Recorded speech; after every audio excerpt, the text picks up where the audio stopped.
Are they all going to be present at the same time, or are they coming in segments? They should come in for their specific time slots. Okay, then that changes what I'm doing. So who's first? Director Unique Morris-Hughes. Okay. I wish I had known that. Okay.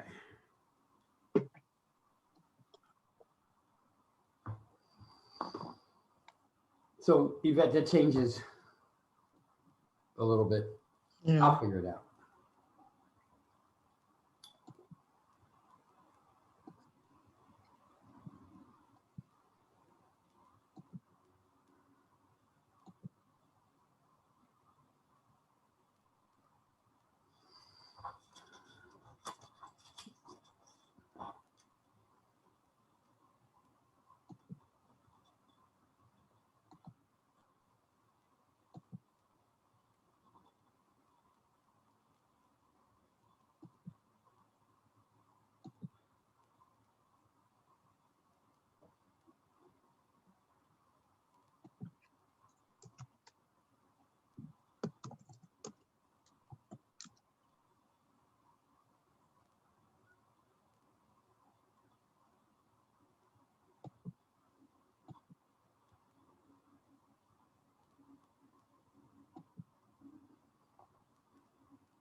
Hello, Director Morris-Hughes.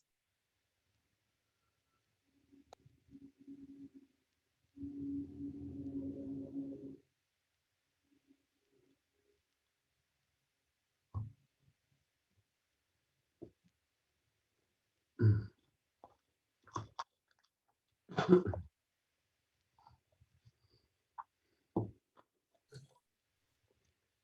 Dr. Hughes, Morris-Hughes, how are you? Well, how are you? Good, good, good. Just wanted to let you know we can see and hear you. Okay, good.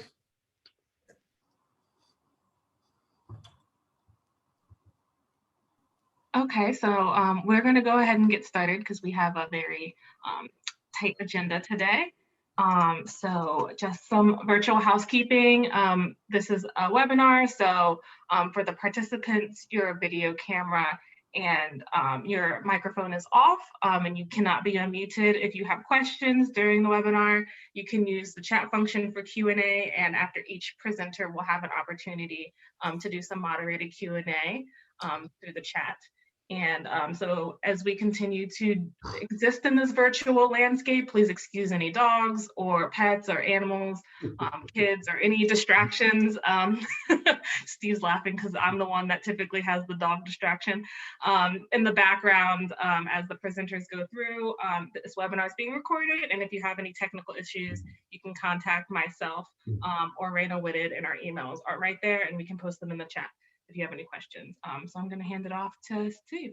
And Hallie, just wait till you have kids and dogs, then it'll be a real, welcome everybody. I'm Steve Gaudet, President and CEO of CNHED.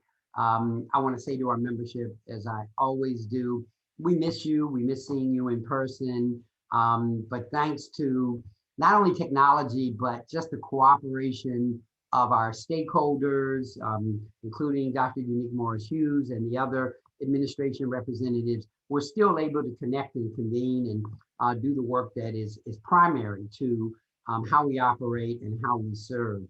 I want to welcome you to our FY2022 Economic Development Budget Briefing. And I just want to say that last week we had a really robust housing budget briefing with administration officials that was very engaging, and I'm expecting that today will be as well. Before we look forward to the budget, I want to look back and say thank you, and I wish that our other panelists were here, because Yvette is not going to give me the microphone back to say it again. And so I want to look back and thank our administration for the handling of the last year and a half during the pandemic. And some of you have heard me say this before. I serve on several national boards that gave me during the pandemic a view into other cities. And I had everybody had kind of their own view, but I had some unique views into how our city, in contrast to other cities, was handling the pandemic.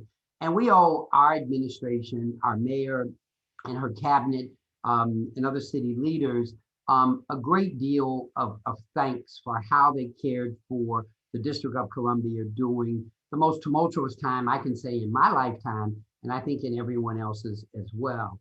And I want to specifically mention a couple of things. Dr. Unique Morris-Hughes, the way you cared for our workers, our unemployed, our recently employed, our partially employed during the pandemic is noteworthy. You and your team and the rest of the administration did so much to help people in uncharted, unforeseen, and unprecedented vulnerability. And we are, and we were during that time, just better off because of your efforts and your team's efforts and your efficiency, your competency, and most importantly, your compassion. So I wanted to start by saying thank you.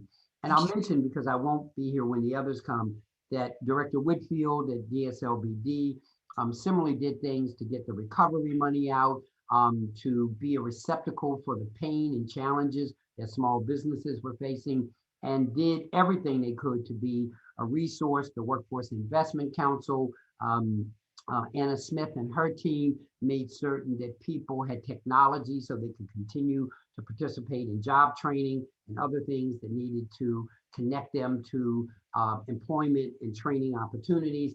And similarly with OSSI, Dr. Antoinette Mitchell, how they cared for our students and our adult learners during the pandemic is just noteworthy. We were very fortunate, and I'll say this as a resident, but also as a leader in the work, that we were just well served by the mayor and her administration during that time. So I just wanted to welcome you, Dr. Morris-Hughes. Thank you for coming to our briefing. Yvette Banfield, our Vice President for Economic Development, is going to moderate the session today.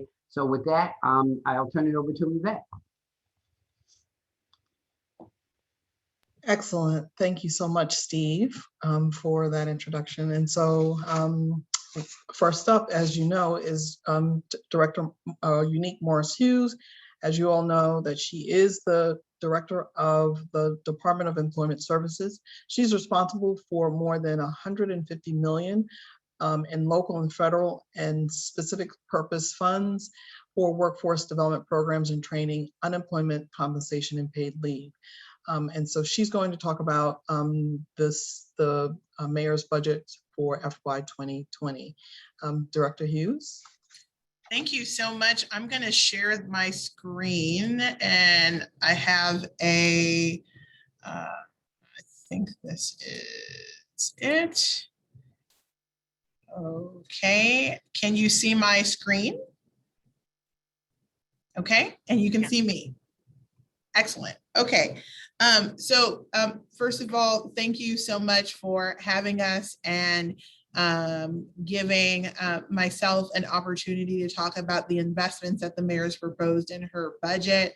There was a Bring Back Jobs press conference yesterday where the mayor spoke, Deputy Mayor Falchicchio spoke of DMPED, and myself. And in my remarks, I talked about normal not being good enough. And I talked about how the mayor understands that normal isn't our best and that there is a new normal. And so, and the budget that she has put forward to council really is a demonstration to that thinking, that we're beyond normal, and that we have to invest bigger, think bigger, bet bigger on our district residents, and really do some different work and invest more in order to get district residents hired. Now, another remark that I gave yesterday, and I think this is equally important, is that I'm really clear that there are jobs in the District of Columbia because the District of Columbia is open. But we're in a highly mobile and transient workforce. We share our job opportunities with residents in our neighboring states, north and south to us. And what's important to me is that we have competitive district residents. They're at the front of the line. I don't want district residents at the back of the line for these opportunities. And I believe that the mayor and the administration shares the same belief. We are making investments in workforce development, and job creation that's going to help get our district residents at the front of the line.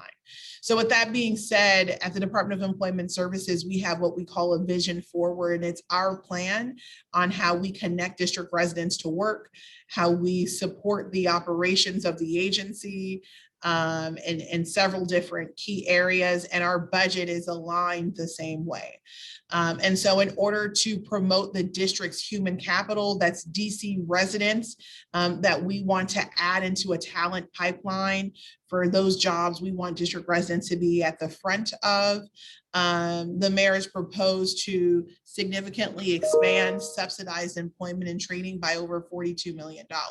Now, let me tell you why subsidized employment and training is important.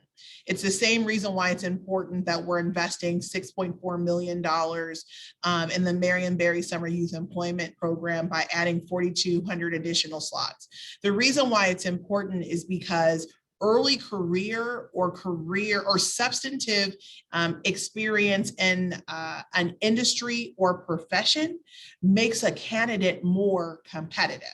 So an example of this is that when a person says they want to enter the IT industry, but they don't have any relative work experience, we think it's important to make sure that we are not only training, but that we're providing opportunity to build relative work experience. So when they're leaving our programs and leaving that subsidized work experience where we are paying a wage, and it's a modest wage, that it makes our district resident even more competitive than residents in other states and jurisdictions. And that's why this investment is so important, because studies show when you have work experience, relevant work experience, it creates an opportunity of competitiveness. It creates an opportunity to highlight and promote relative skills, not just talk about how your skills are transferable. This is why this particular investment is game changing, or these investments are game changing. The next is $5.9 million and 700 residents without a bachelor's degree to pursue training opportunities. So this is our rapid reskilling fund. There are credentials that are available that have the potential to earn as much as someone who has a bachelor's degree. And IT is a prime example where there are micro credentials that can lead to a high paying salary in the IT or tech industry. And so we want to get DC residents without a bachelor's degree a credential that is really equal to that of a bachelor's degree. The next is a $3.8 million to expand project empowerment as part of the Building Blocks DC effort. And my colleague, Director Linda Harley-Harper, is really spearheading a coordinated effort and approach to reduce and eliminate occurrences of gun violence. And so our value add to those efforts is getting returning citizens and individuals that have barriers an opportunity to participate in a transitional job or employment program like Project Empowerment, which is nationally recognized and we've been doing for over 20 years. Now, the next is aligning workforce and education. It's important that our young people have an opportunity, like I talked about, those early career experiences to connect work, the world of work, to their academic classes. And so we're investing $120,000 in gender and racial equity construction apprenticeship programs, and an additional $116,000 in our federal apprenticeship expansion grant as a match. Now, next, one of the a key area in the agency that is going to help us do this work of connecting DC residents to jobs is operating smart and effective systems. So we're investing an additional $580,000 into DataWorks, and our DataWorks is a project, is a multi-year project to streamline, build efficacy, build efficiency, build accuracy with all of our data assets that are here at the Department of Employment Services. If you're interested in learning more about those data assets and this project, I encourage folks to visit www.does.dc.gov. There is a tab for data, and click on that to search to the DataWorks project. Additionally, we're investing $2.3 million in centralizing our youth programs applications. So this is going to give us a streamlined approach and bring our MBSYEP and other youth programs applications into the 21st century. Additionally, we're investing $1.7 million to replace the aging infrastructure here at the DOES headquarters, IT infrastructure at the DOES headquarters. Because we have been open the entire pandemic, we have put a lot of stress on our infrastructure here. And so this is going to give us what we need to continue to ride into the 21st century with modernized systems. And next, we are investing an additional $160,000 in our first source online reporting system, which is called FORS. And so that $160,000 will allow us to make some additional enhancements to that particular application. Next, in terms of providing best-in-class customer service and operating smart and effective systems, we have finalized our UI benefits modernization contract. That's as of Friday. And we are currently building out and will release the UI modernized tax system at the end of the summer. Now, additionally, there was a lot of discussion at the hearing that I just had on Friday about this, about the paid family leave program. And we've put forward what we think is a really balanced and comprehensive approach grounded in the right kind of public policy. Every once in a while, as a public servant and a government leader, you have an opportunity to kind of get out of the day-to-day operations of the agency and think and talk big picture policy. And with the 2 benefit expansions that we have put forward, we think puts us on the right side of public policy by expanding the paid family leave benefit program by adding 2 weeks of prenatal leave and 2 weeks of domestic violence, sexual abuse, or stalking recovery leave. No one should have to walk off of their job into a labor and delivery room, and no one should have to risk their job because they are a victim of domestic violence or sexual assault or abuse or and stalking. So this was really important for us that we come up with extended benefits for an immediate need that we see exist right now in the city. Okay, so I think, let me see if I can go to the next slide. Oh, sorry. I think I need to, oh, here we go. Sorry, I think I might have to get some technical assistance. I have your slides too as well. So if you'd like me to pull up the next slide on my end, I can do that. Okay, I think, oh, here we go. Okay. Maybe not. I might need your help pulling up the second slide. Sure, let me get that up for you. Thank you.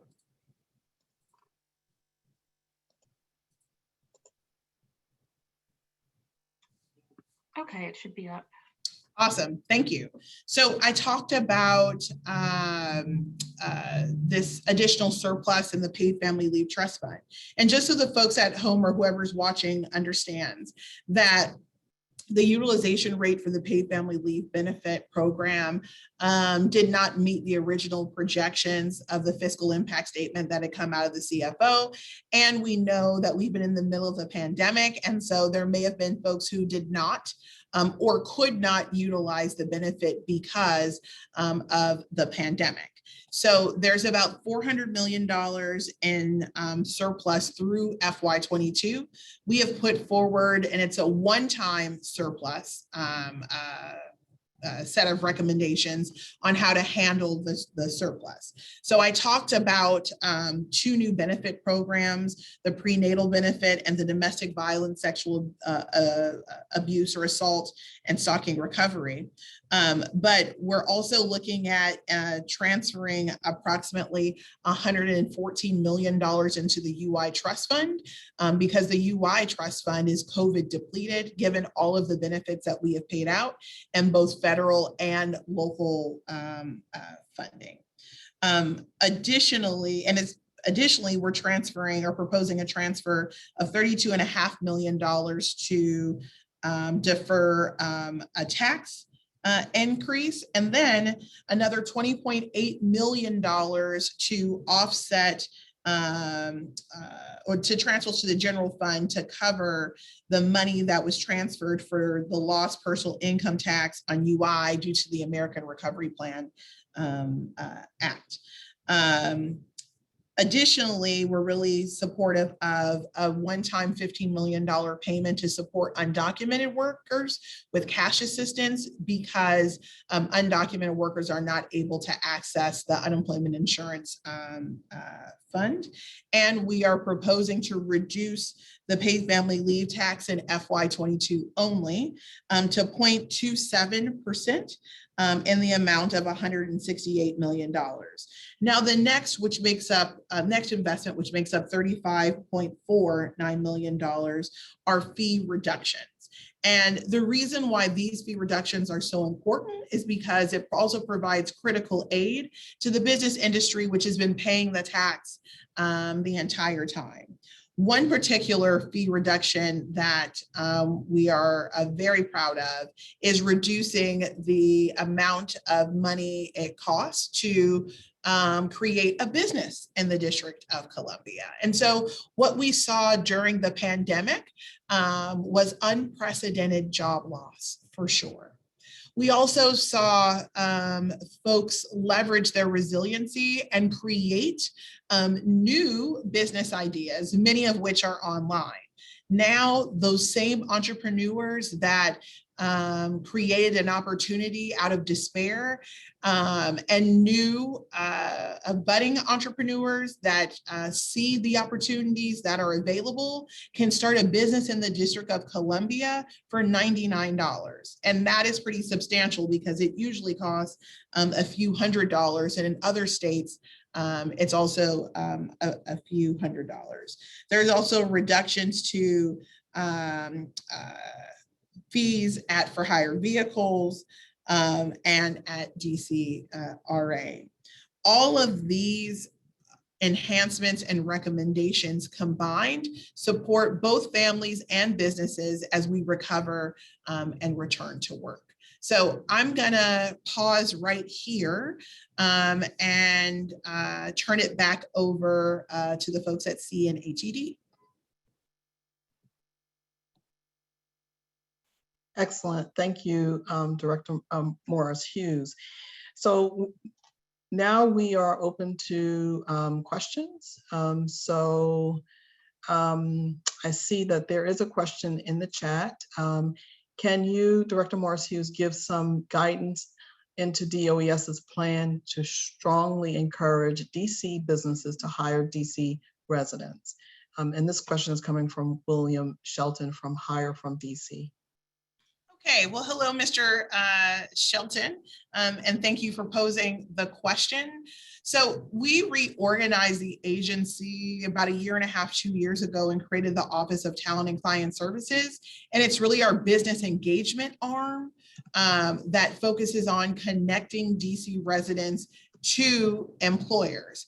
We also have a set of incentives and programs that businesses can leverage to get district residents hired. The first is our on-the-job training program, which we will reimburse up to 75% of a person's salary to a business that decides to hire them. So that is a great incentive to get businesses to hire DC residents. Additionally, we are partnering with industry-specific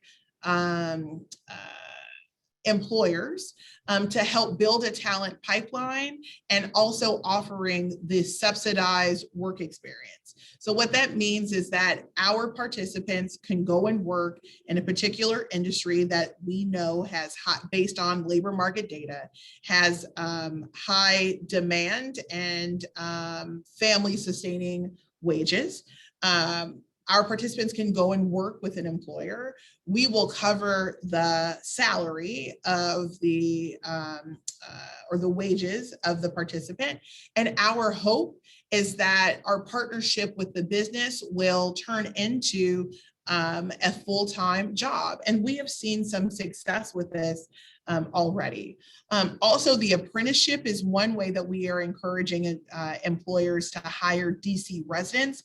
There are a lot of good apprenticeship and union jobs that are available, not just in the construction and trades fields, but in IT and healthcare as well. And so as part of the budget enhancements and investment for the subsidized employment, we are also offering an on-the-job training program where we are going to subsidize those wages in apprenticeship to up to 75%.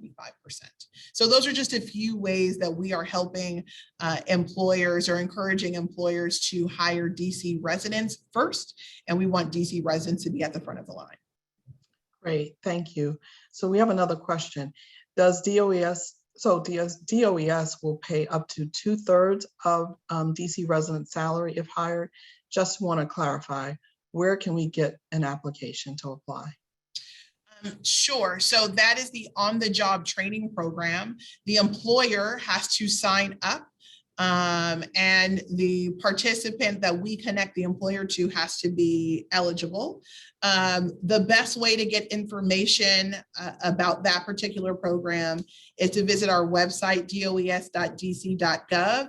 And I believe there is a tab for talent and client services.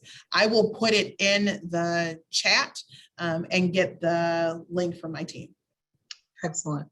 Can you talk a little bit about project empowerment and how you're planning to engage or work with nonprofit organizations to be able to scale up that program?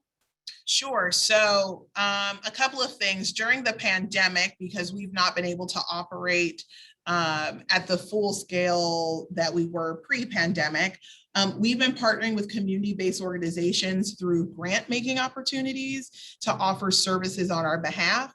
And I suspect we will do the same in FY22 as well, because these community-based organizations have also been great ambassadors for us, incredible messengers for us as well. So that's how I envision we'll partner with CBOs to offer services on our behalf. Okay. We're still fielding questions. Can you talk a little bit about digital inclusion and how that's represented in this budget? Sure. So the way that digital inclusion is represented is through IT training. And so a couple of things. Through our DC Infrastructure Academy, through our adult programs, and then also through our youth programs, we do offer IT training. We will make IT training available, but then also in our Project Empowerment program, we will continue the digital literacy grants that we've awarded to community-based organizations to help our participants that may need some additional upskilling or maybe even reskilling on digital literacy. Great. So here's another question. Can you tell us more about the gender and racial equity construction apprenticeship program, as well as a federal apprenticeship expansion and how the money will be used and allocated? Sure. So in April, I brought on a diversity, equity, and inclusion coordinator that's going to support apprenticeships. And then I also brought on a youth apprenticeship coordinator. The reason why is because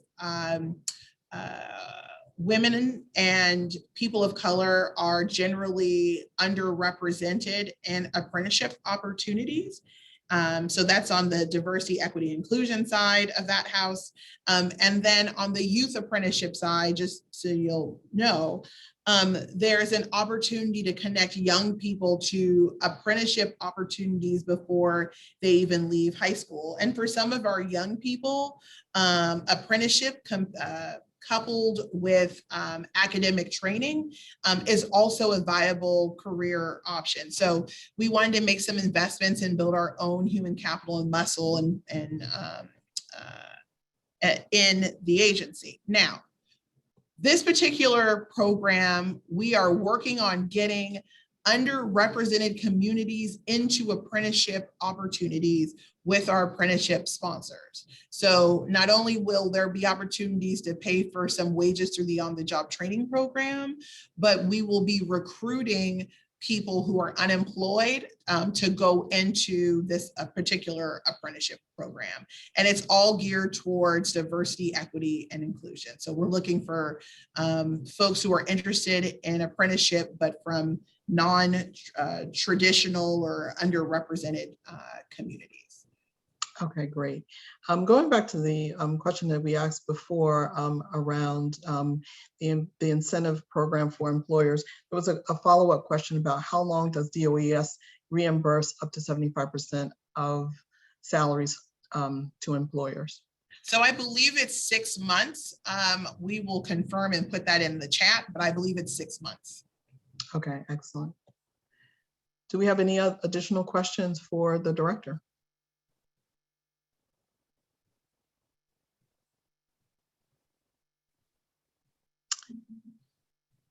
If not, we want to thank you for your time, sharing with us the plans for that are outlined in the budget.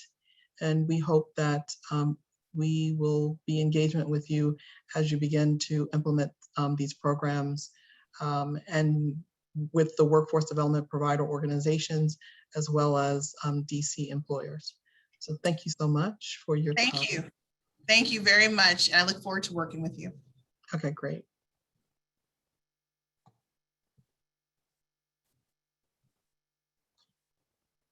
So next up, I believe, is Director Whitfield, but I need to confirm whether she has arrived yet. She has not yet arrived. Okay. She should be signing in within seconds. Okay, great. Steve, you have anything you want to share? In general or in specific? Well, here's my opportunity to pass you back the mic. Well, I did want to quickly greet Director Whitfield when she gets here. Did we finish early on the other panel? Yes. Okay.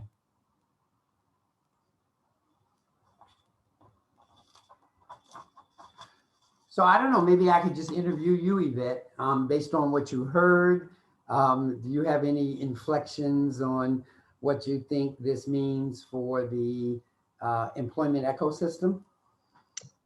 Sure. I think, we're really at a critical stage where if we're trying to ensure that we are upskilling and reskilling district residents, the deployment of those funds need to happen in a way that is smooth and efficient.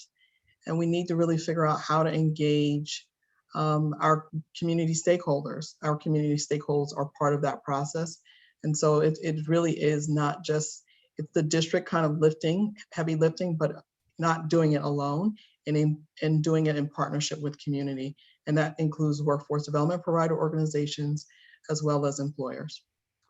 So, yep, and I see that Director Whitfield is with us. I wasn't supposed to have the mic at this moment, but I wanted to come back and personally welcome you, Director Whitfield. One of the things that I said in my opening remarks, I said that that before we look forward and talk about the budget, that I wanted to do a quick look backwards and thank the mayor and her cabinet and administration for how they cared for the district during the pandemic. We haven't seen each other as much because of our, existence. And I lifted up a couple of the things that Dr. Morris-Hughes did, but Director Whitfield, I also want to thank you for what you did to help deploy, federal assistance to small businesses, information services that you provided, but also being a receptacle for the learning and the challenges and frankly, some of the pain that small businesses were experiencing.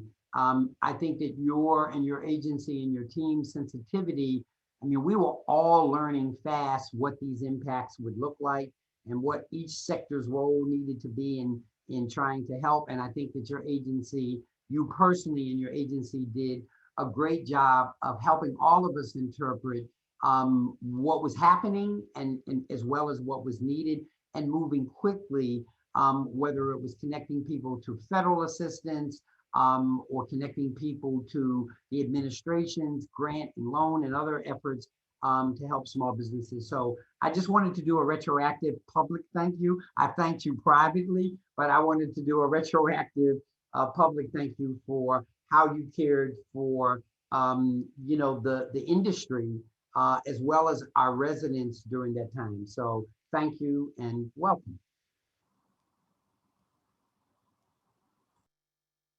Yvette? So thank you so much, Steve, for those remarks. And so we know who's up next. It's Director Kristi Whitfield. And for those who are not familiar with her, as Steve said, she is the Director of the Department of Small and Local Business Development. She is really the champion for small businesses in the District of Columbia. And she's going to share with us the mayor's budget for FY2020. Director Whitfield.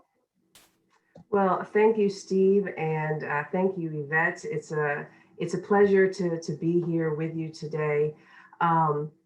So I'm going to speak on behalf of the DMPED cluster, which is a little bit broader than my own work just at DSLBD. And so bear with me, because not all of this is specific to DSLBD, but I have I have a deck that is slightly broader than my own purview, but not quite as broad as the entire government.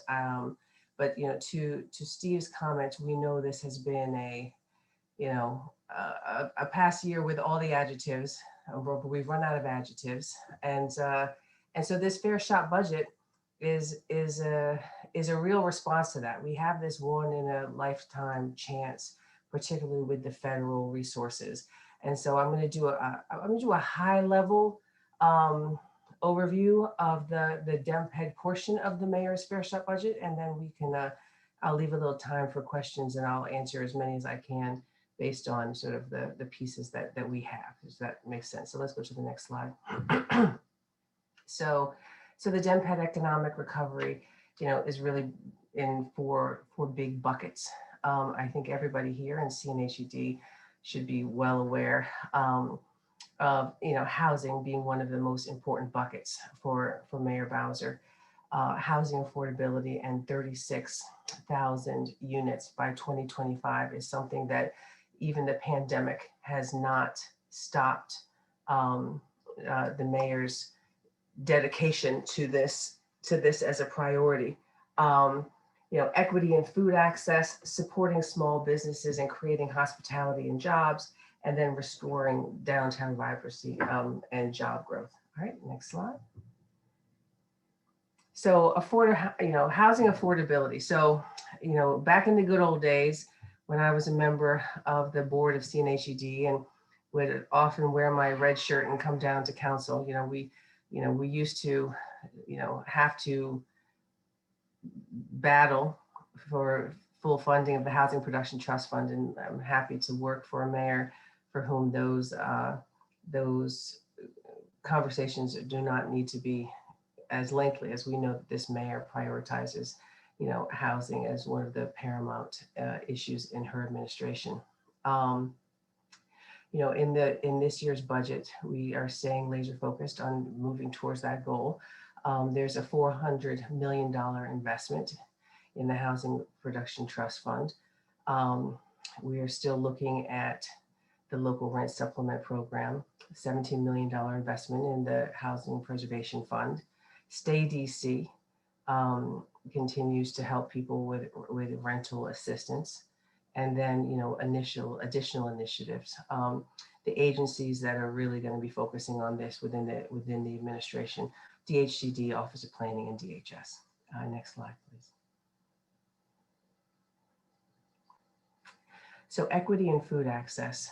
We know that there are too many of our residents that don't live within, a reasonable distance to a grocery store, healthy food. So the Food Access Fund, this, I'm going to read this, the new food focused program of the Neighborhood Prosperity Fund is a really important initiative, because we are looking to find both small, medium, and large grocery stores for Ward 7 and 8. The Nourish DC Fund is is focused on expanding the ecosystem. You know, there are two things. We want proper grocery stores, but we also want to make sure that we're supporting the ecosystem around those grocery stores to support small fresh food retailers. So, you know, we have $58 million of funding, and, you know, DMPED and Office of Planning, DSLBD is playing a supportive role in this, but we also are working with local vendors to make sure that when there are different types of food procurement, that we are able to help them, you know, raise their hand and make sure, you know, much like the procurement work that CNHED is doing with the hospitals and educational systems. You know, there's a lot of work that needs to be done with procurement around food. And then, you know, focusing on the supermarket tax credits with the areas and greatest needs. You know, there's the Budget Support Act, the changes to the supermarket tax credits. You know, we want to make sure that we are really getting, and if you look at this map, we can see that, you know, 65% of the share of the wards of 5, 7, and 8 that have the lowest access to food with low transit. You know, we want to make sure that we're making sure that our, you know, our full range of our citizenry across the city has, you know, full access to healthy, fresh food. Next slide, please. So support small businesses in housing, hospitality, and tourism, and signature investments. So we know, and we've, you know, all heard a lot about the, you know, the myriad of impacts that the small business world has been facing in this past year. And, you know, coming into recovery is going to require 360 degrees of help. The Fair Shop budget has a lot of exciting stuff in there, and now we're getting a little bit more into my direct purview. I'm really excited about this small business coaching and technical assistance hub, where we're going to be really focusing on coalescing a lot of the training and technical assistance that's available and being able to put into one place so people can go in one place and see the types of training and technical assistance that they can find and make sure that they're accessing the most relevant types of trainings. You know, there's almost $7 million in the budget for this in this next fiscal year. The small and medium business growth program, $8 million. Inclusive innovation, Shop the District campaign, which I hope everyone is already seeing, and so that we're looking at online versions. We know many of our businesses moved to an online version. Excuse me. Our Aspire, you know, the Aspire and the Dream Grant programs were both expanded in this current fiscal budget, or in the next year's fiscal budget, to the tune of almost $500,000, so that we will be able to continue to provide and expand both our training and technical assistance in terms of helping returning citizens start their own businesses, and then also the Dream Grant program, which will be funded at $500,000 in the coming year. Tourism, hospital, and the state small business credit initiative. Tourism and hospitality, you know, this is another place where we are really working, you know, to integrate small business and hospitality, and making sure that we are helping people come back and shop in our, you know, shop and get entertainment and do things in the district. And if you look again with the shop in the district, the bridge funds for art venues, the Google support, the bid vibrancy planning and recovering. And I think later I'll have a chance to talk a little bit about the Grow Golden, so I won't do it here. Let's go to the next slide, because I think I'm only on 13. I think I have a bunch more slides, so hurry up so we can talk a little bit. So I was a small business, and we know that it can be sometimes hard to do business with the District of Columbia. And so we have some things written into this year's budget to try and make it easier for businesses to do business with the District of Columbia. You know, reducing barriers, reducing fees, reducing taxes, and some fee relief, which I know is something that should be making a lot of people, you know, happy. All right, let's go. I think there's only 3 left. So, all right, restoring downtown vibrancy and job growth. People may have seen a few weeks ago, the deputy mayor was with the Golden Triangle bid, where they were repurposing one of the parks for sort of open office space. You know, really thinking creatively about reusing the streets, reusing our public space. You know, we're going to be doing a lot of, we've done a lot of interesting work with regard to streeteries and pedestrian traffic, and we're going to continue to be doing those kinds of innovations. And all of these things add up to almost $50 million in funding. Open streets, recurring street closures, helps with festival fees. I know our main streets were really excited to see that, because sometimes those festival fees can be pretty steep. And then, next generation industry promotion, in the Employment Center, Vitality Local Jobs Creation Fund, Business Retention and Economic Attraction Infrastructure. These are, great long names. Bid Recovery and Vibrancy Placemaking Fund. I want to say, I guess that this Golden Triangle Innovation District is exciting. We're also doing some work with the Golden Triangle bid, Grow Golden, where we're working with the property owners to help make matches between property owners that have vacant space and made in DC makers, which is going to help add vibrancy into some of those corridors. And then this green transition, the multi-year effort around weatherization. All right, next slide. So this is a sort of a recap here. If you look at these, we're trying to accelerate the economic recovery. We've got providing pathways, ensuring equitable access, reinvigorating business, and restoring growth. I think there's not going to be one thing that is going to be the answer. I think we all know that it's going to require, a series of interventions as we figure out what the next phase. I personally have eschewed the phrases back to normal and new normal, but if you look at these slides and you think about the myriad of things that we are trying to throw at the recovery efforts, you'll see that they all weave in excuse me, they weave in to move a campaign of moving our economy forward. And I think I have one last slide.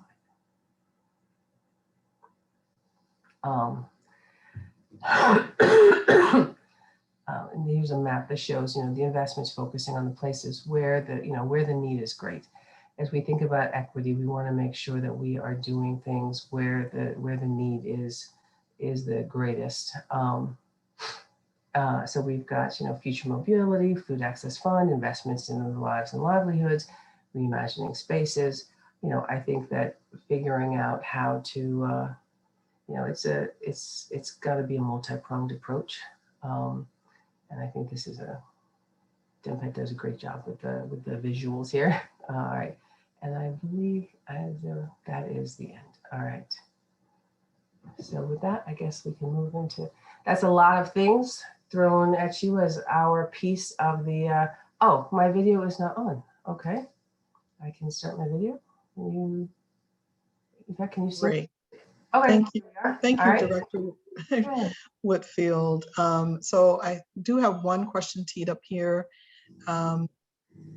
So to help prevent displacement of small brick and mortar neighborhood serving businesses in rapidly gentrifying neighborhoods, are there funds available to support businesses to buy their buildings and reduce property tax obligations under the triple net lease arrangement? So there are funds in here. I'm deeply interested, and I know the deputy mayor is too, in helping small business owners purchase their buildings.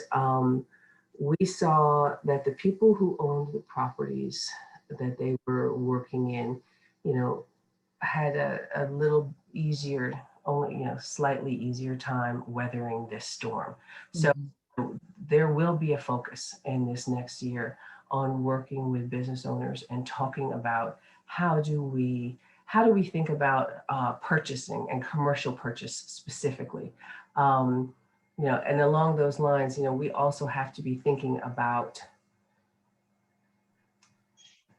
do the traditional ways that we have contemplated purchase work for our small businesses today? This is a question that I have been asking our lenders quite directly, right? Because, you know, how many of our small businesses after 15 months of a global pandemic have the traditional 20% down? But if we have, you know, situations where land may be becoming available, we need to think differently about how we assist people in taking advantage of those opportunities, so that our people who have been investing in our corridors are able to, you know, get that early mover advantage. So that's a long way to say, yes, there are specific energies and efforts that both DSLBD and DMPED have in making sure that we can find ways. You know, also DSB, you know, the BizCap program has some collateral support that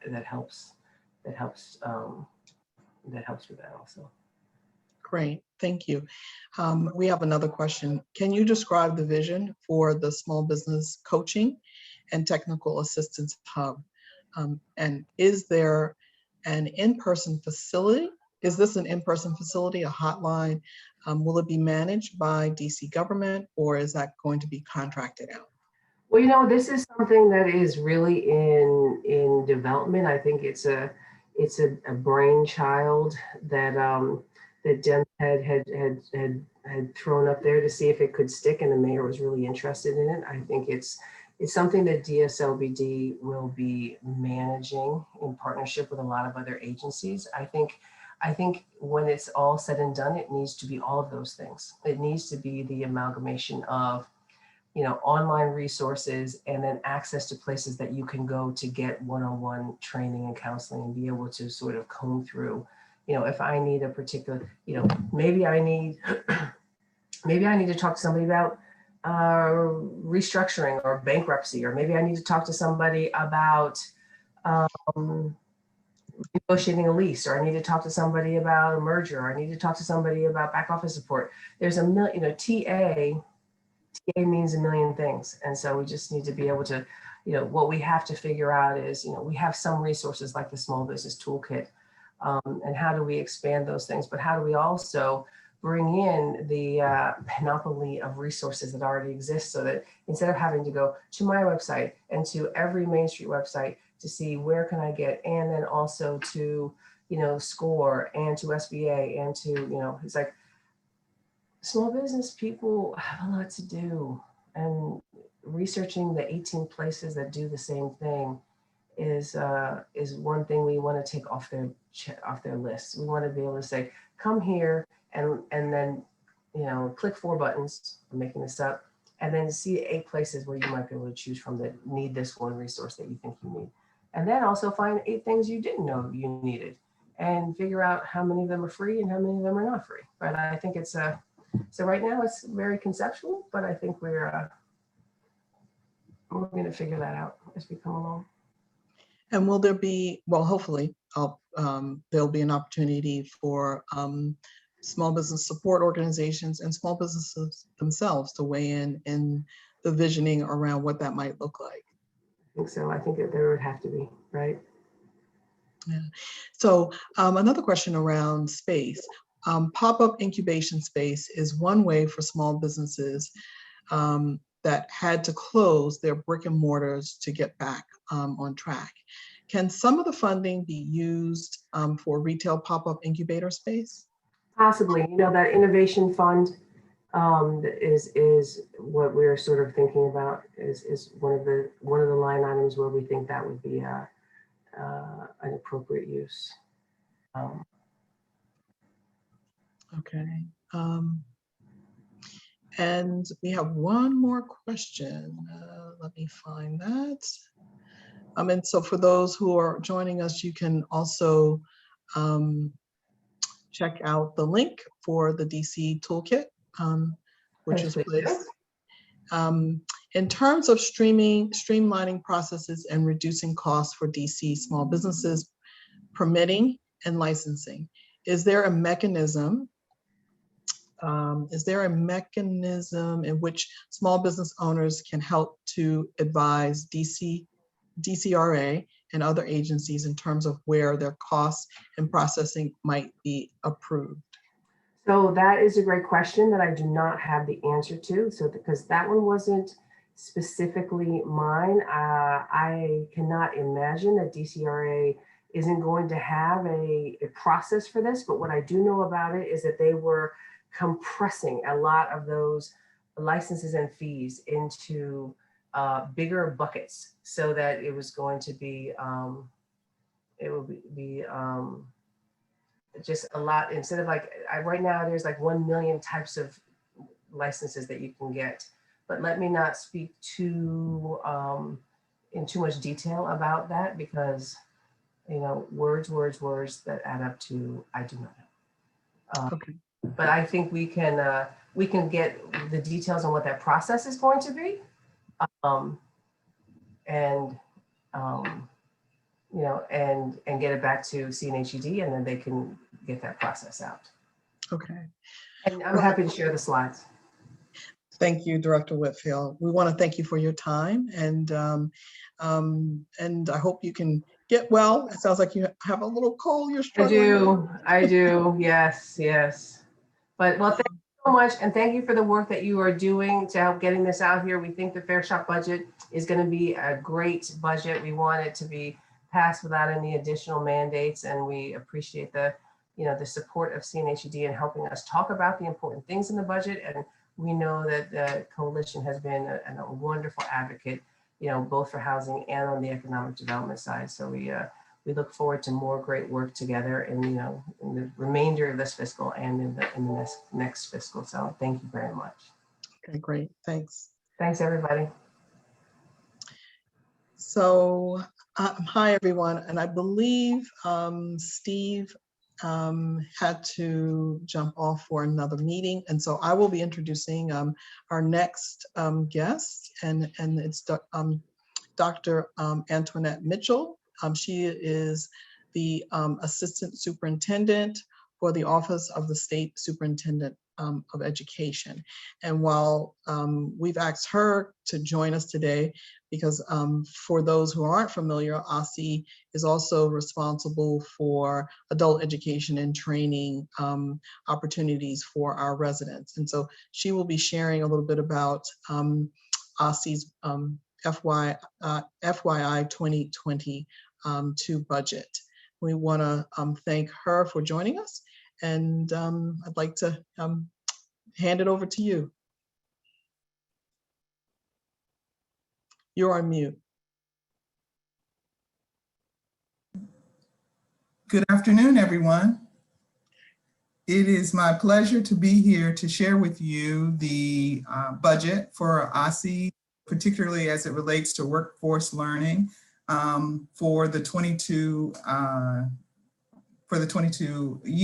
fiscal year. We are so excited about this budget because it includes several new programs that I think can have a really positive impact on people's lives. We were very deliberate in the types of programs that we're offering. We think that these programs will help us really reimagine what high school is like for K through 12 students, and also provide a lot of support for youth and adults that are coming back to finish a high school diploma and also go on to post-secondary education, be it at a college or university or into some type of other training program. Next slide, please. So for fiscal year 22 through 24, we've got 3 big new programs that will have a really positive impact on students and student learning. Over the course of the next 3 years, $5.9 million for an initiative called College Rising. And there we'll be adding dual enrollment seats. And dual enrollment is, of course, the opportunity for students that are in secondary education to take courses at the college level. Currently, OSSI funds about 350 students per year to do dual enrollment, but we know that nationally, 1/3 of all high school students participate in some type of dual enrollment activity. And it bodes well for students continuing on to post-secondary education, particularly colleges and universities. This fund will also support up to 300 students in terms of coaching and mentoring. All of the research shows that when students have a coach or mentor whom they can talk to about potential barriers, ways to get ahead, ways to move forward, it has very, very strong outcomes. And so we're going to be able to do that. I'll talk a little bit more about the College Rising initiative later. We also have $29 million for an expansion of work-based learning opportunities. Work-based learning opportunities are those opportunities for students to apply what they've learned in school, in classrooms, in real-world settings. And there's a continuum from just exposure to different careers all the way through to internships and apprenticeships. We are so excited about this money. And again, I'll talk a little bit more about that later.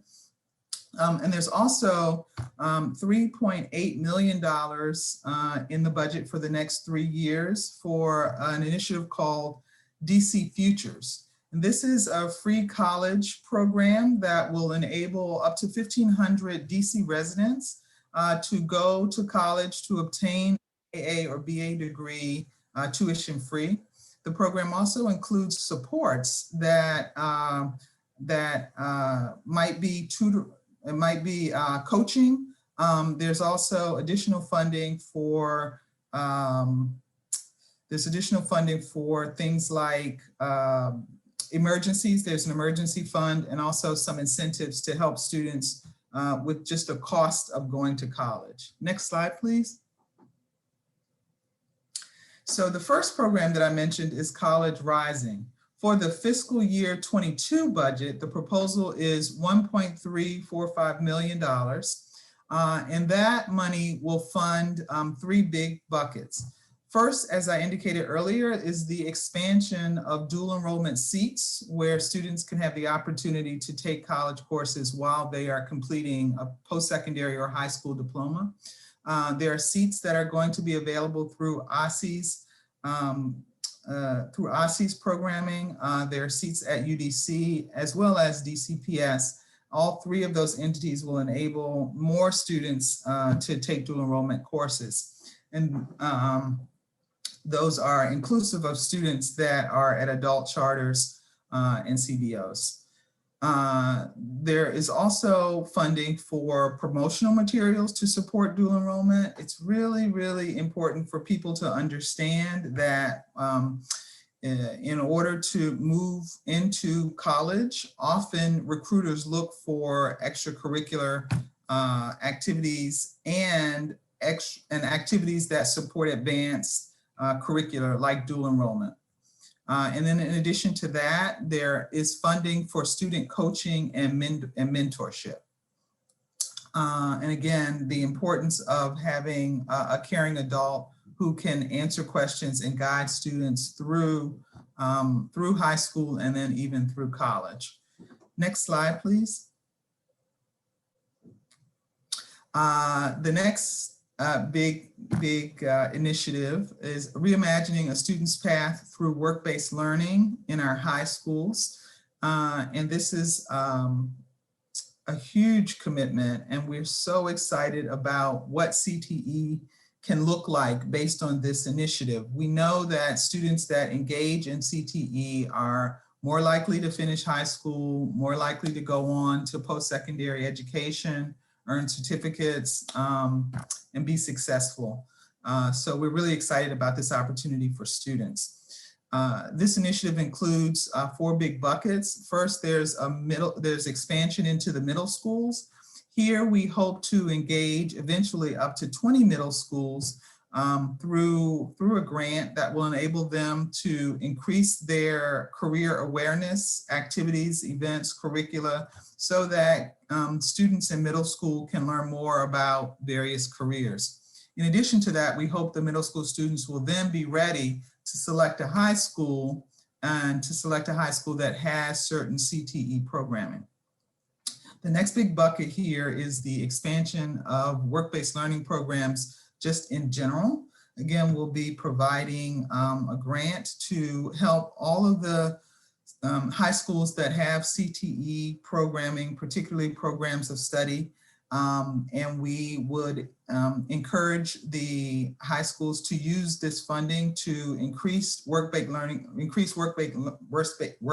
learning activities, be they things like mentioned here, career fairs, conferences, and class trips, speakers, competitions, those things that will help students see the relevance of what they're doing, what they're learning in the classroom, and really connect it to real world activities and events.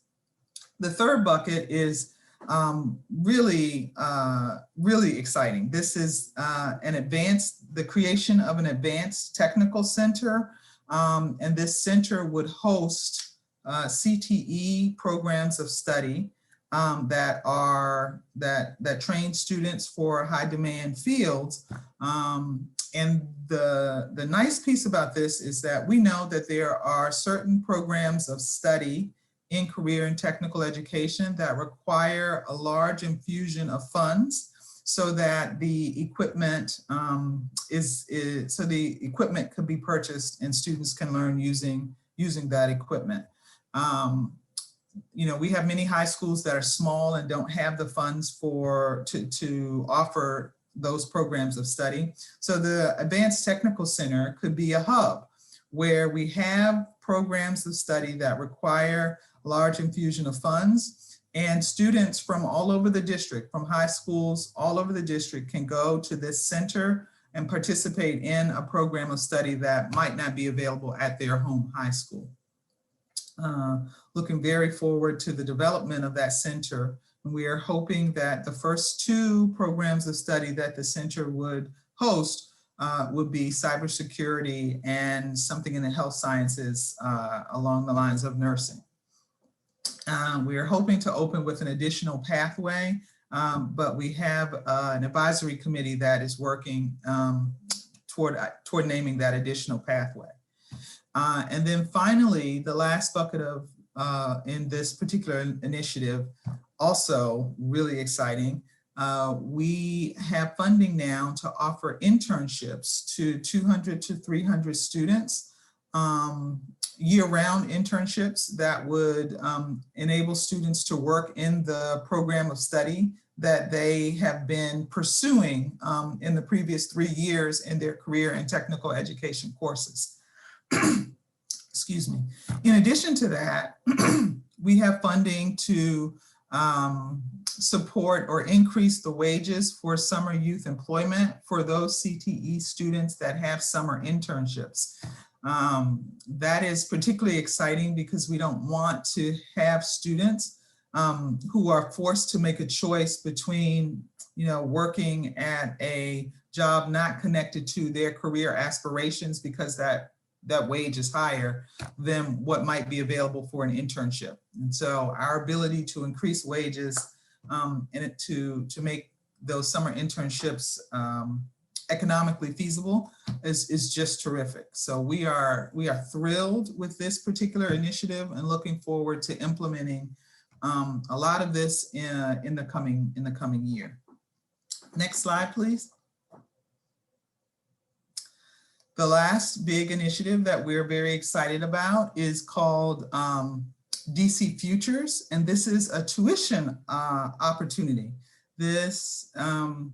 With this initiative, we'll be able to provide 1,500 DC residents with a tuition-free ride to a diploma. It could be an AA degree. We think most of the degrees here will be AA degrees, but could also be a BA degree. And not only will this funding enable us to remove the financial burdens that often prevent people from going on to achieve an AA or BA degree. We'll also be able to provide student supports, such as coaching. All of the students in this program will have a coach that can help them navigate post-secondary education. There'll also be incentives that are provided to help with just the cost of attending school. And then in addition to that, we'll have an emergency fund. Research demonstrates that once you remove the financial burden, and if you can also provide that person with an individual coach and be cognizant that sometimes life happens, and often just a small amount of money can enable someone to overcome a barrier and continue in school. And so we've got an emergency fund that will enable us to do that. We're delighted. In order to run this program, we have to build an application and a database. And so we've gotten some funding to do that. And then in order to ensure that district residents know and understand the program, we have funding for advertising and marketing. So that is a huge program. I believe that that the program will be really, what we're trying to do is design a program that does not have traditional barriers that block people from attending. So we are looking to target youth and adults. We are attempting to identify a minimum wage that won't hinder people from applying to the scholarship program. And we're also working really hard to limit the requirements that are necessary for people to apply. Next slide, please. And then finally, just a few notes on the rest of our budget. As you probably know, adult and family education is a unit within the division of post-secondary and career education at OSSE. Their funding has largely remained constant for fiscal year 22. We have been able as an agency to provide funding, ESSER, this is the federal government's funding to states to support recovery. We've been able to share that funding with adult charter schools based on a per student rate. In addition to that, the CBOs that receive sub-grants from adult and family education will receive additional ESSER funding. And then the city is pursuing an Internet for All initiative that I think you may have talked about earlier, and our adult learners will definitely be included in that. So those are the highlights that I wanted to share from the mayor's budget, and I'm happy to answer any questions that you may have. Great, excellent. Thank you so much. Does anyone have any questions? Please put your questions in the chat. Can you talk a little bit, you didn't mention it explicitly, but if you can maybe talk about the Career Pathway Innovation Fund? The Career Pathway Innovation Fund. I'm not sure that I can talk about that. I'm not, is that in the OSSE budget? I believe so, or it may be in the WIC. Can you talk a little bit of, share a little bit more around the DC Futures and how and I'm assuming that you want to encourage employers to encourage their staff to enroll in a program like this. I think that this is really beneficial on both ends of the spectrum. The budget that you kind of laid out, it's helping to make sure that we're creating a pipeline of residents, youth, young people who are graduating and completing their education and being able to kind of enroll in college or pursue an apprenticeship that will help them become gainfully employed. But in addition to that, on the other end, helping residents who are adults who may not be in school to be able to go back to school. And we think that this is an excellent way to incentivize residents to go back to school. So we have a question. would love to know more about how adult learners benefit from Internet for All, and will this apply for all adults in DC? And is this funded through OCTO or OSSI? So I believe that is funded through OCTO, and I don't think it's all adults in DC. I think that it is geared towards students in school, but I know that, and that is what I think, but what I know is that adult learners who are enrolled in both charter schools as well as adult and family education programming will have access to internet services. That is such an important component, particularly given what we've gone through over the past 12 months with the pandemic. It has just been widely recognized that a lot of the distance learning that was happening was often interrupted because folks didn't have adequate access to the internet. And it's just, the pandemic has highlighted the importance of the internet across all sections and sectors of life. And so the district is working to provide that. Excellent, thank you. Do we have any additional questions for Dr. Mitchell? Yeah, what a great question. I see a question around which institutions will be able to participate in DC Futures. Currently, the institutions are those institutions that offer an AA program in the District of Columbia. We are working to identify whether or not other institutions will be allowed.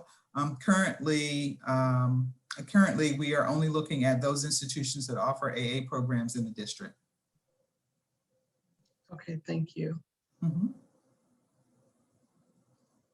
Do we have any other questions related to? Oh, so someone wants to know, what is AA? I'm sorry, an AA is an associate's degree. It's generally a 2-year program, and it's called an associate's degree. So I don't know if this is a clarifying question, but the 30% needs additional funding. And this relates to the scholarship. Yes, I think that this is a question around an institution here in the city called Bay Atlantic University that offers the 70% tuition reduction to DC residents. And the question was whether or not this scholarship could make up the other 30%. And currently, Bay Atlantic University is not one of the universities that would be able to take advantage of that scholarship. Okay, great. Do we have any additional questions for Dr. Mitchell?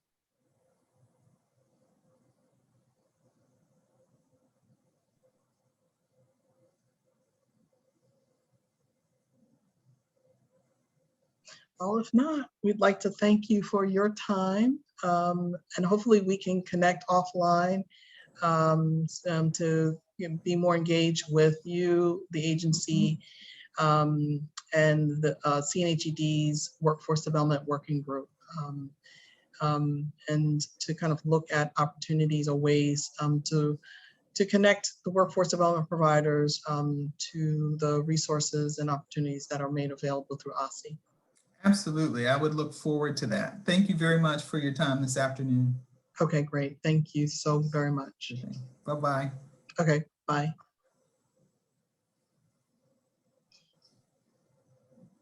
So we have a few minutes before we're waiting for our last presenter to join us. And this will be the executive director of the district's Workforce Investment Council, Ahnna Smith. And so, oh, and she is here, perfect timing.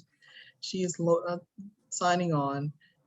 So hang tight, and we will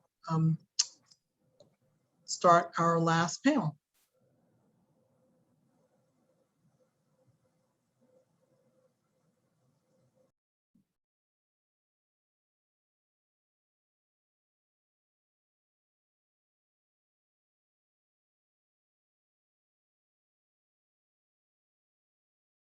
Hello, Ahnna Smith, how are you?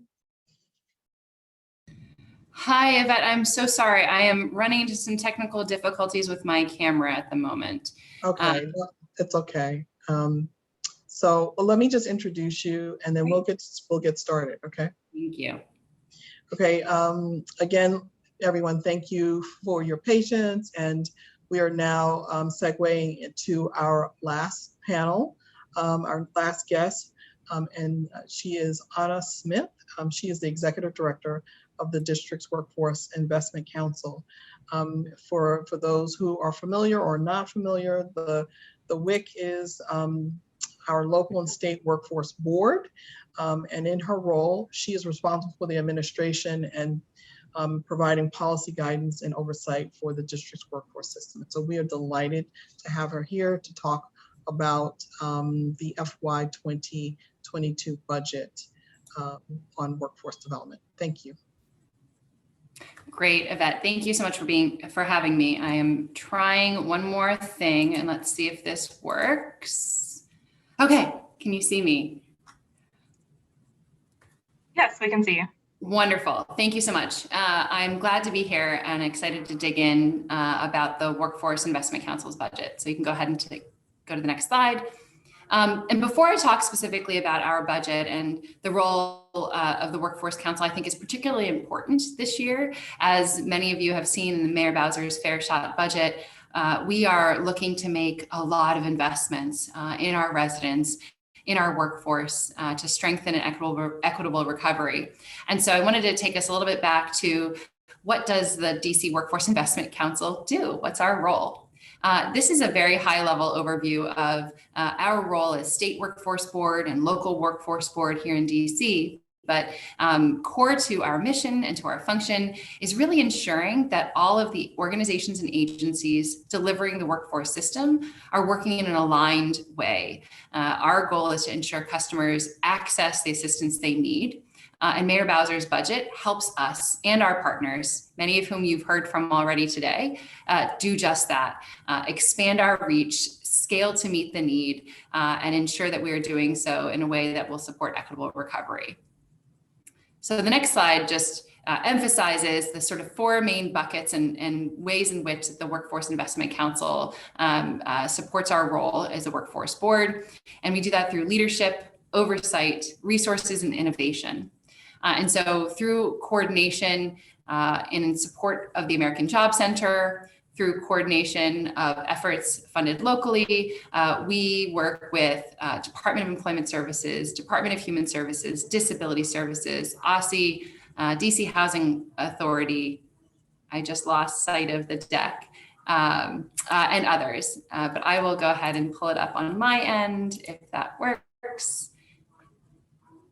Are you all still? Sorry, my computer glitched out. I can get it back up in 1 second. Sure, no problem. Well, I will go ahead and start talking through because I want to make sure we have time for some discussion later. But the 5 goals of our workforce systems priorities are outlined in our workforce state plan. And I want to say, thank you to our partners and to the community members who help participate and engage and inform the development of this plan. But as we think about how all of our investments in Mayor Bowser's FY22 budget are in service, this plan really is the North Star and guiding document and tool that we, the Workforce Council, our board, and our partners use to ensure that we are maintaining laser focus on the areas through which we can continue to strengthen the services we provide, ensuring that employers have the talent pipeline they need and residents have access to the education and training to be competitive for the jobs that exist. And so I won't go through these in great depth. You are more than welcome, and I encourage you to check out the plan. We'll be posting a dashboard later this year to highlight some of the updates and all the work that our teams have been doing in service of these goals later this year. But the system alignment one, I think, is in particular an area that we have really been making strides. The Workforce Council staff, our organization, has doubled in this last year in order to be able to provide even more support and assistance to everyone across all of our agency partners and to provide even more capacity to collaborate with our community-based organizations, our private sector organizations, and outreach to employers. But the alignment of the programs that are funded locally, that are funded federally, those that we have proposed to fund through the American Recovery Plan, that really is central and core to all that we do. That, and also, of course, improving access. This is something that I think our specific proposals in this budget will really allow us and DOES and our K-12 system to do as we think about what it takes to ensure that folks can connect to addition of skills, credentials, experiences to make them competitive for jobs. And then I'll finally just touch on the performance and accountability.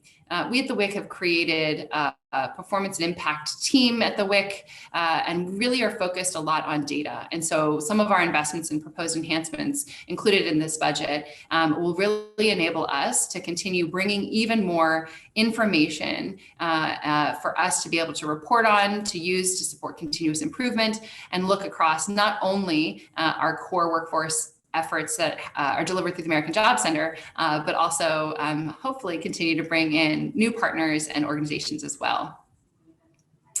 All right, so we'll turn a little bit now and talk to some of the work that we are doing in service of these high demand sectors. And so all of our proposals that we have put forward this year really are in service of what we know are the high demand, high growth areas. Now, there's a lot of occupations within these industries. We know that there are occupations that straddle multiple sectors for which knowledge, skills, competencies, work experience really is what our residents need and what employers are looking for. And in these areas, we have been making strides, setting up an intermediary in healthcare area. The workforce system has supported intermediaries to really bring together employers, training programs, and supportive organizations to create the career pathways to help folks not just into a job, but into a career that will support themselves and their families and ensure that they are able to have equitable access to all that our community has to offer. So I'd love to turn to the next slide, please. Great, thank you. And so I will talk a little bit about how we see all of this coming together and then focus particularly on the two areas where there are specific enhancements proposed in Mayor Bowser's budget for the Workforce Investment Council. Now, you've already heard from my colleagues at DOES and DSLVD and OSSI. There are investments elsewhere in other organizations in support of workforce development, in support of helping residents connect to training and skills in other agencies. But as we think about the overall organization of what we are trying to do to help residents connect to jobs and opportunity, we know that we have to start with our youth. That there are a lot of young people who have a desire and an interest to head into work, to be prepared not only for college, but also for career. And I'm really excited about the investments that Mayor Bowser has proposed to really ensure that our young people are leaving high school with experiences to take them wherever they would like to go. The work-based learning expansion that I'm sure DOES spoke to, innovative employer-led training. What we've seen in other jurisdictions is the more that employers are partnering and coming to the table to inform, co-create opportunities to train, the better positioned they are, the better positioned individuals are coming out of those programs to step right into and be work ready and compete for the jobs that exist. And so this is an area that the Workforce Investment Council is particularly excited about pursuing further. And then also connecting job seekers to employment. We did a survey earlier this year of unemployed individuals impacted by COVID-19 in partnership with the Department of Employment Services. And we heard that overwhelmingly, a lot of folks want support and assistance. And so an area that we've been focused on this year that we look to expand and build upon in this next budget will be to connect people, not just with employment, but with all the supports and services that will help them get there and stay there.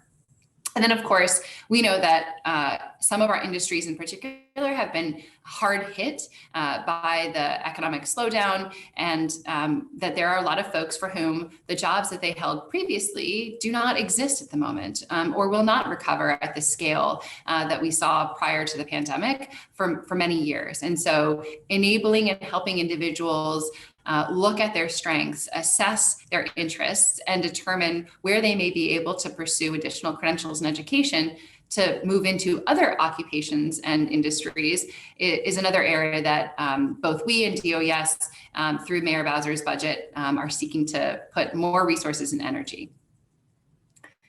So I'll go to the next slide, the last slide, and just talk here a little bit more in depth about our two most significant investment and enhancements in the Workforce Investment Council's budget. And so out of that list that I just talked through is about the overall approach to ensuring that individuals can connect to jobs and opportunity, connecting job seekers to employment. We know that there is great need. Director Morris-Hughes at DOES has spoken about the more than 80,000 DC residents who have filed for unemployment insurance in the last 16 months. We know, and we've heard in our survey and elsewhere, that lots of these folks are seeking not only to connect with our services and the workforce system for the first time, but they're not even aware and unsure of what else is out there for them to connect to. And so a best practice and a tool that we've seen in other jurisdictions is to provide and enable career coaching at an individual level that is not particularly available specifically for one program, that you must be enrolled in a specific program to access this, but that this is a way that we can expand access and bring information tailored to an individual's need to them. We're envisioning that this will be accessible by phone, by a chat on our website, and that these career coaches will help up to 5,000 people understand their strengths, their interests, the training, the education that they qualify for, that they're available for, and help directly support them and hold their hand as they look to connect to education or training or resources, or be prepared to interview, to connect to employment, and also provide follow-up support services to ensure that these folks don't just get connected to, but are able to support and thrive in employment coming out of the pandemic. And so we're really excited about that enhancement. Sorry, last one. And then I will wrap, I promise. And the second one, which I'm really excited about, the proposal that Mayor Bowser has supported, is developing innovative training programs. We hear from employers every single day that there continue to be great shortages. We know not just in healthcare, IT, but in construction, in hospitality, and other areas, that there are particular occupations, that there are particular skill sets that employers are struggling to find, even as we know that there are lots and lots of residents ready to get back to work. And so this approach has been used in other jurisdictions, and we have proposed up to about $6.3 million a year. Many of the jurisdictions do grants of up to about $1 million per grant to seed, to launch, and to support innovative training partnerships. And what this looks like in Tennessee and elsewhere is the employers co-creating training with IHEs, institutions of higher education, training providers, and providing work-based learning opportunities with the employer, and even commitments to secure employment for those participants in these programs. And so we are asking employers and training programs to come to the table, ready to innovate, ready to develop pathways that'll help more of our residents connect with those jobs. So with that, I will pause and look forward to some discussion with Yvette. Great, thank you so much, Ahnna. And so we have a question here. Why isn't entrepreneurship considered a high demand occupation?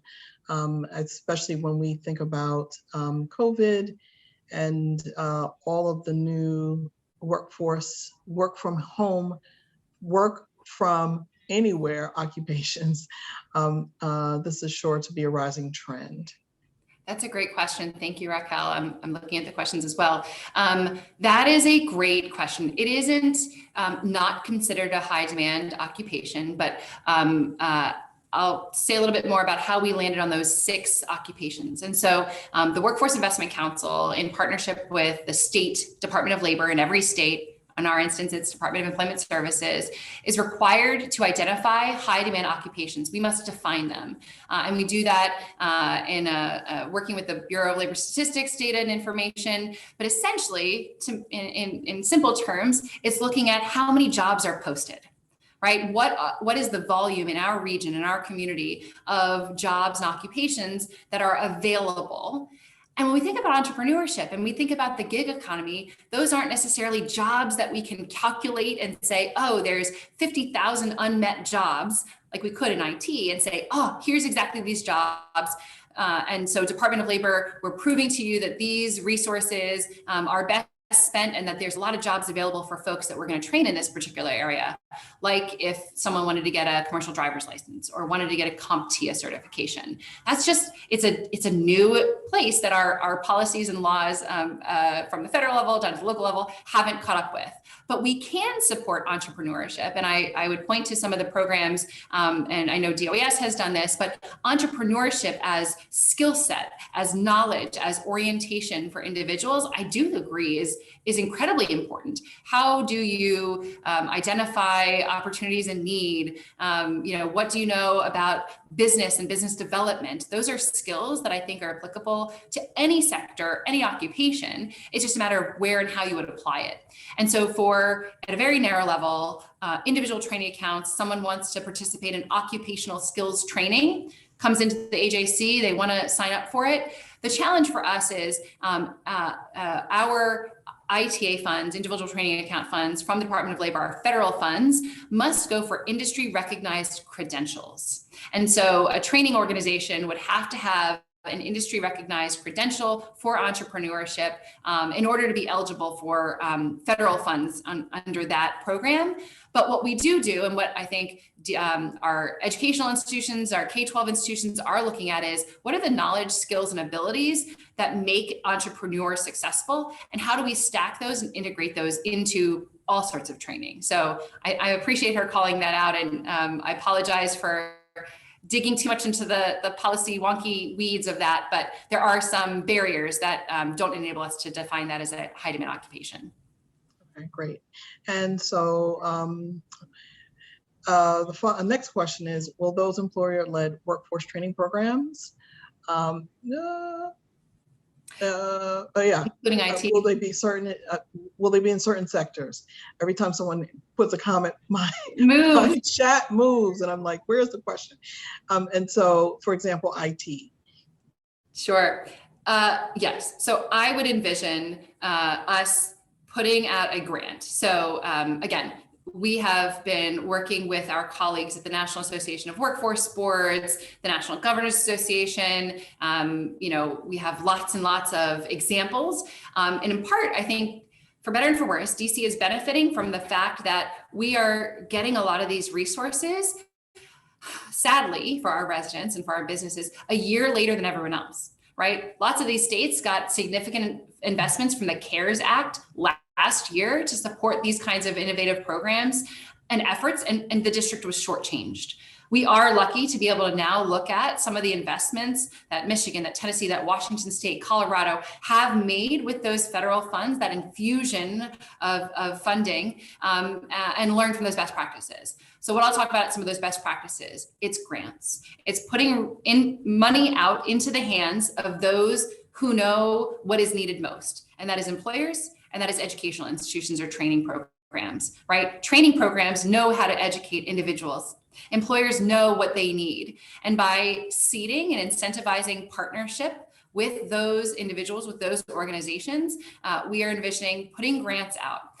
We would imagine that those should be and would be tailored and targeted at our high demand occupations. I think we know that those are the places where the greatest need exists, and that there's a lot of opportunity for our residents. And so we wouldn't envision limiting that to just one particular occupation or one particular industry, because really I want to see, yes, we hear from IT but also healthcare and also construction, that there continues to be great need. And I wouldn't want government to try to make that decision. That I think the employers and institution providers who would propose that partnership to us as part of this grant opportunity, that I trust their knowledge of what to do and how to get folks into those jobs. So we have a question here. Does the mayor plan to have the WIC oversee the implementation of these initiatives and ensure outcomes? Yeah, so I mean, that's why I provided that additional context and grounding. So yes, I mean, I think right now, as you look across, and this was even just a small snapshot, there are other investments as we think about the workforce system and workforce development and economic development being hand in hand that we didn't even get to touch on here. And I encourage you all to dig into Mayor Bowser's budget as we think about, you know, we need both strong employers and strong talent pipelines. But the Workforce Council, our job is to make all of that connect. And so my team and I are responsible for leading working groups. So we've set up working groups along each of those WIOA goals that I highlighted. And in those working groups, we have representatives from not just the core American Job Center partners, Disability Services, DC Housing Authority, Potomac Job Corps, DOES, et cetera. But we also include like DC Public Library. We work with DDOT. We work with Department of Energy and the Environment. There are efforts across the board. And we're really lucky that we are positioned in a way to be able to bring all these partners together. And often what is the case is that, you know, whether it's a federally funded program or a locally funded program, it's a lot of the same folks working on these issues. And so in our regular coordination meetings, every single week, we are bringing together workforce partners, upwards of 30 or 40 people from across the city, from across all these agencies to come together to say, here's what I'm seeing, here's what's happening in my corner of the world, and being able to make those connections. And so absolutely, we would be working very closely with all of those agency directors on these enhancements, with the Deputy Mayor for Education, Deputy Mayor for Planning and Economic Development, and others, to make sure that all of these efforts are in service to furthering Mayor Bowser's vision and also our goals specifically for the workforce system. So this kind of piggybacks on what you just talked about in terms of the integration and working across these various agencies. DC Networks is a great database to connect residents to employment, career development opportunities, but the site is often not updated. Is there a plan to make the site flow with the relevant, accurate information? Thank you, Sophia. And I appreciate and value this shout out for DC Networks. Yes, so those who are less familiar, DC Networks is the system for anyone who's going to come in and connect to the American Job Center. DOES leverages DC Networks and has a whole wealth of information about training available, job postings that are available. We in DC, for better and worse, also have similar sites elsewhere. And that is, you know, one of the things that we're envisioning, and part of our enhancement for supportive career coaches would be to create better streamlining across lots of resources. I'll give a shout out to the Aussie Career Coaches, Career Coach DC website that Aussie has, where you can actually go in and take an assessment and say, hey, what am I interested in? What do I like to do? Oh, here's some occupations. Oh, here are training providers authorized in DC to provide training for those occupations. We have a whole plethora of resources, but we have not, to date, I think, done as robust of a job as we can in ensuring that they're all connecting and that the information is shared across. And so internally, we are building out tools to be able to connect agencies and connect across services for individual customers. And part of our proposal for these career coaches is to have not only training for this surged capacity to be able to help people navigate and access this information, but also to update and modernize how that information is available, most likely probably on the WIC's website, where we can put all that information in one place instead of having folks have to go to multiple places. And I will say specifically about DC Networks, I do know that Director Morris-Hughes spoke about this at her hearing last week, but part of their data investment in the DOES budget is to continue building out DC Networks and all of the systems that ensure we have accurate information, updated information that is accessible for all the folks seeking our services. Okay, excellent. I'm going to go back to the entrepreneurship discussion. So you mentioned entrepreneurship as a skill set, and this is great. you stated knowledge is something, but like business development, can you elaborate? Sure. And apologies, my energy saving lights like to shut out when I'm sitting in one spot, so apologies.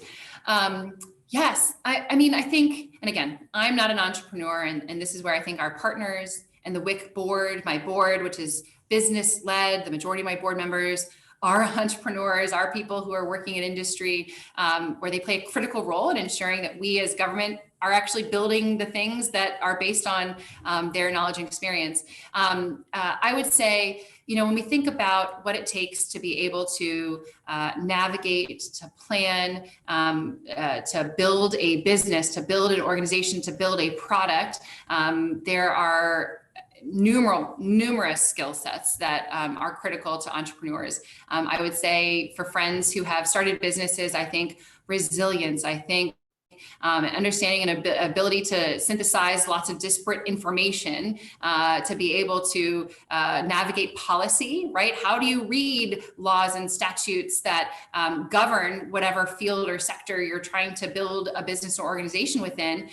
Policy and understanding of laws and regulations, I think, is also critical. I would also point to, there's a program that I want to shout out as well at Georgetown University in partnership with the Department of Employment Services and with lots of other supporters, called Pivot, which is an entrepreneurship program specifically for our returning citizens, where and they could speak much better than I could, so I don't want to steal their thunder, but where they have developed a program specifically for our returning citizens, and I've gone and visited some of these classes where they've built out a curricula for a certificate for these individuals in entrepreneurship specifically. So I feel like I'm gonna name my limitation in this area of expertise, but I would add that those are probably other areas that would be important for this knowledge skill set as well. Exactly. And there's also another program called Aspire, which is also working with returning citizens. So we have a question from Kim Alfonso. Are the career coaches trained to work with residents who have disabilities, who are blind, deaf, etc.? And maybe want to also, in addition to residents with disabilities, also non-English or those who are limited English proficient. Yes, yes.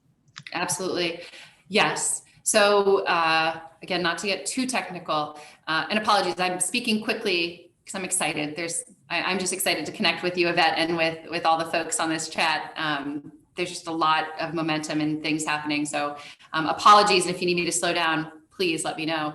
I used to be an elementary school teacher. I was a little bit more mindful when I was talking to 7-year-olds to moderate my pace. But yes, absolutely. There is a part of the Workforce Innovation Opportunity Act called Section 188. Not going to get too in the weeds of this, but it's about equal opportunity, and we also are governed and believe strongly in ensuring that accessibility means accessibility for everyone. That no matter your needs, your strengths, what you bring with you into the workforce system, it is our responsibility and job to meet you. I would point to some of the work that DOES has done in creating DOS en Español in the translation services, working very closely with the supports and services available to all district government agencies to ensure that we're able to provide information. And the survey that we did actually of unemployed workers went out in 8 languages. And we went through that work because it is important that no one is left behind. That is critical to Mayor Bowser's vision of equitable recovery. So yes, so career coaches would be trained to be able to meet needs, thinking about assistive technology and devices that would be required.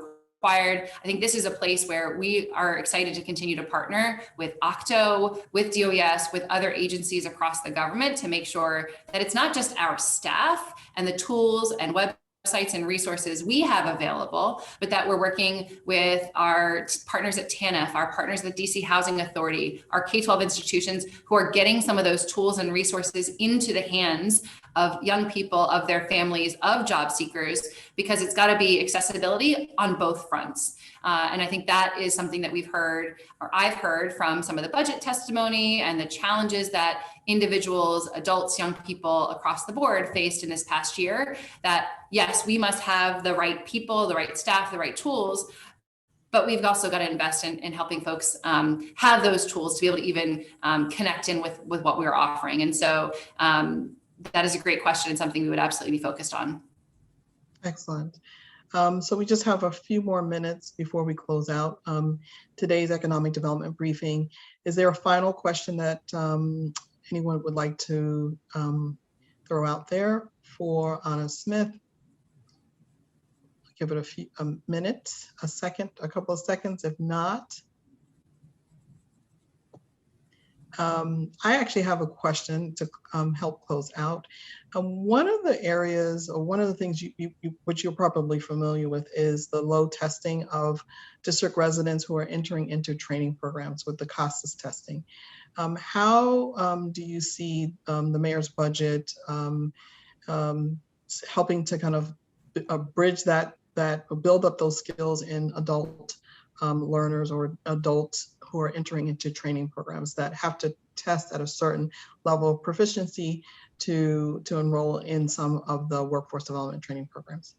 That's a great question, Yvette. Thank you. And absolutely, yes, I think that is an area of focus and of need, particularly as we're seeking to bring folks into we have resources for connecting to education and training, that we don't want anyone to be excluded on the front end. I think the flexibility of the Rapid Reskilling Fund is a place where I would point to as a tool that will enable us to help folks stack opportunities, to be able to work in more flexible ways than some of our other federal funded programs are able. That and also the employer-led training program. One of the things that we have seen is when training programs are able to innovate, they do. I'll point to some of the folks on the eligible training provider list who have adjusted the way that they deliver their services. The DC Infrastructure Academy does the same thing, where we're able to integrate education with the training. I think there's also opportunity to integrate work-based learning with education, with training. But what we know is that it takes resources, it takes space, and it takes technical assistance. And so our team at the WIC just completed a survey of not just our approved training providers, but the entirety of training providers approved for sub-baccalaureate training to get a sense of what kind of assistance and what kind of community of practice and resources could we provide them as they're looking at ways to meet the needs of folks right now. And so I would imagine that we would be able to provide support and enable community of practice, best practice sharing across providers about how they were able to integrate some of that literacy, numeracy, skill, and credential into their training programs, and that both the Rapid Reskilling Fund and the partnership training grants would allow flexibility for folks to be able to supplement their skills in support of being able to enter into some of these workforce training programs. Excellent. Thank you so much. So we're going to close out today's briefing. Want to thank everyone for joining us. We want to thank all of the panelists that took out the time to kind of walk through the mayor's budget and their priorities going into FY 2020. And we will be paying attention as council members deliberate as they continue to wrap up the budget hearings and transition to the markup. I am going to pivot to Hallie, who might give a pitch for Advocacy Day. Okay. I'm on mute. Yep. Just going to give a quick pitch, and I'm going to drop a link in the chat for Advocacy Day, or our Day of Action, which is this Friday. We have a lineup of several budget briefings, this time with committee chairs all throughout Friday, and there's different links to register for each because they're separate and not one long briefing such as this one.